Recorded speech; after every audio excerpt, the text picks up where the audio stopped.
ખડોદરા પોલીસની હદમાં આવેલા સિવિલ હોસ્પિટલમાં રિજનલ વોર્ડમાંથી ગઈ તારીખ 23/6/2024ના રોજ રાત્રે 1:35 વાગે આરોપી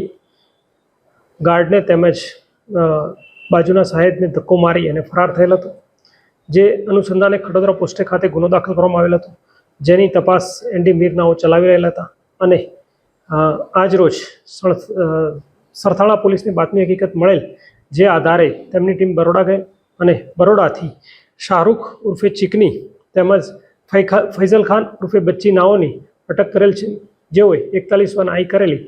કરીને ખડોદરા પોલીસને સોંપેલ છે અને આગળની તપાસ ચાલુ છે. અત્યારે હાલ તેઓની અટક કરવામાં આવેલ છે અને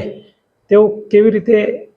ભાગી ગયા તે પહેલાં પૂર્વ પ્લાનિંગ હતું કે કેમ, તેમાં બીજા કોણ આરોપીઓ સામેલ છે, તેમની ભૂમિકા શું હતી, તે બાબતે પૂછપરછ કરવાની ચાલુ હોય.